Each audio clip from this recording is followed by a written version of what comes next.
Former footballer Neil Razor Ruddock joins us now. Neil, you're an ambassador for this campaign, and also there's Sarah LeBrock there as well, who's part of this whole organisation. And you've suffered, Sarah, with weight problems throughout your life?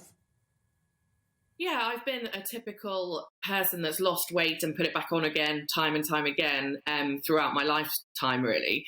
And it was kind of my own experiences that kind of led me to start looking into why this was happening, because I didn't believe it was just a case of I was eating the wrong things and not exercising enough, because I was doing things like Olympic distance triathlons and running 5 and 10Ks all the time, and my weight was still coming back on. So there's more to this than the simple messaging that society has about obesity. And so that's why I'm kind of really passionate about people feeling empowered to have conversations to help support them in kind of trying to lose weight and live a healthier life, because this isn't down to things that are in their control sometimes. There's lots of reasons why someone lives. Do you think, Sarah, was it genetics that was the problem, or how would you describe it? Yeah, I think genetics play a part in it. You know, both my parents have struggled with their weight, and when you look back, you can see that there is that genetic piece there. But it's also society and where you live and what jobs you do, and it's really complex. It's not as simple as just picking out one or two things. So I think people just need to understand that it's not simple, and it is more complex than we think. And at the moment, society just really thinks it's about eating less and moving more. But Neil, I just want to know from you. Was it as simple for you as when you stopped playing football, you stopped training, that it was then a battle that then you were predisposed to putting on weight? Well, I think it became 20 years before that, Eamon. I mean, what they're saying is, move more, eat less. When I was a professional footballer for 20 years, I couldn't have trained any harder. I couldn't have ate any less. But I was still that 2 or 3 pound overweight, Eamon. I could never get to my ideal weight, so that it is so true that, move more, eat less. And then when it doesn't happen for you, a lot of people go the other way. I go the other way and start eating more and drinking more, and this is a bind. This is too hard work for me. And it's but the break free campaign explains all that. I mean, it's amazing. Sleep, if you're not getting enough sleep, if you're stressed, if you're not getting on with your partner, all this can add to weight gain. And it's because I was beating myself up when I was playing. It was really mentally getting into me that, I've got to train harder, I couldn't train any harder. If I trained any harder and ate any less, but I bet you, Neil, I wouldn't have been strong enough. I wouldn't have been strong enough to play. So, it was just a nightmare situation I got myself into.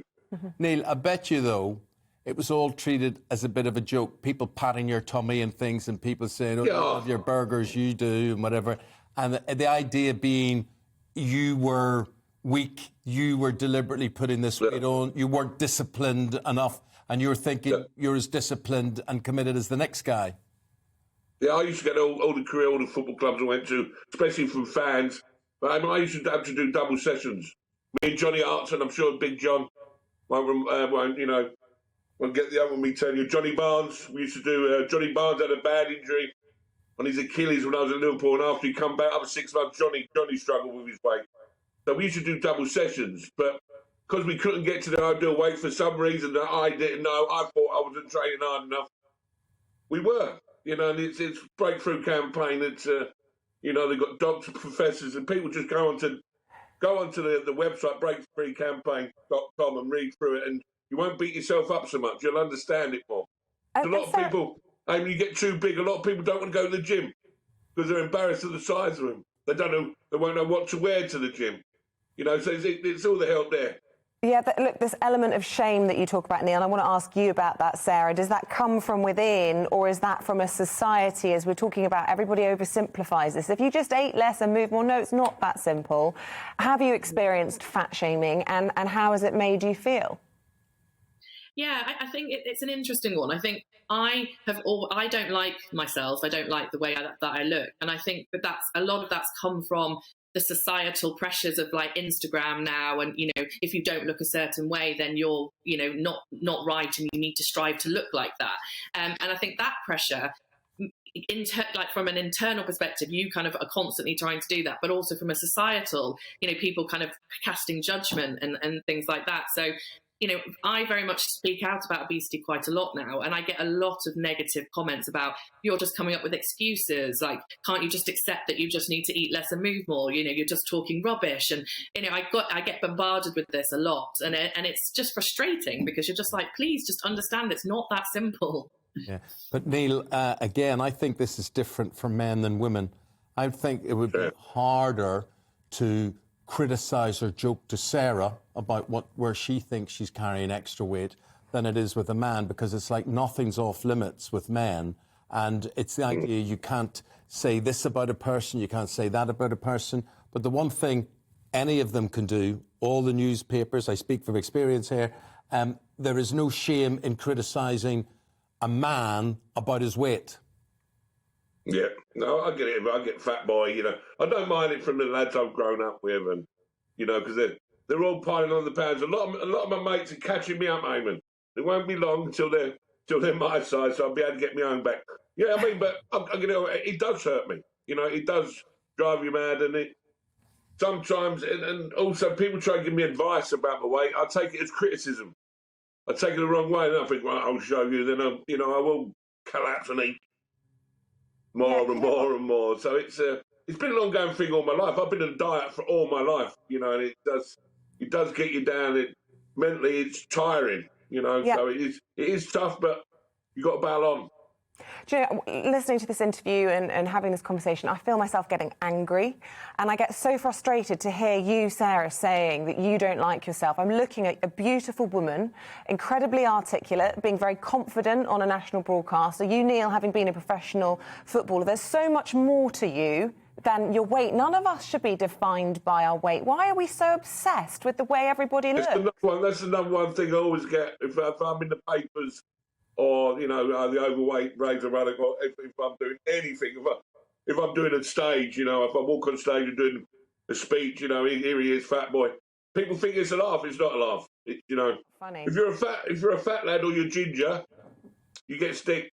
It's the acceptable form of discrimination. You're so right, Neil. I also think you're right to bring up the thing about ginger kids. It's so unfair that people can make those comments. You couldn't if it was about race. You couldn't do it about religion, but you can do it about weight, and you can do it about ginger hair for some bizarre reason. And also, you were talking to Sarah there about how she perceives herself and sees herself, and how maybe others see her. I mean, all I can see now is a very beautiful face, graceful face there. As for Neil, that's the beard, my mother's.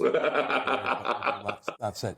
But then I know other obviously beautiful women who are slim and who will constantly complain about their shape, Sarah, and they will constantly complain about a problem that really doesn't exist in comparison to many other people. So often you look at a woman who's size 8 or size 10 or size 12, and they'll be talking about being fat and being awful and being ugly, and yet they're not even getting there. They're not even touching upon it yet. Yeah, I think the difference there, though, that's kind of like a personal feeling about themselves, which I think everybody has. I totally agree with that. Nobody looks at themselves and thinks they're perfect. I think I think, that's true. But I think the difference when you live with obesity is you feel that, but society also makes you feel like that. I get treated differently by people because of the way I look. People make assumptions about me. People assume that I'm lazy and I eat too much and that I'm uneducated.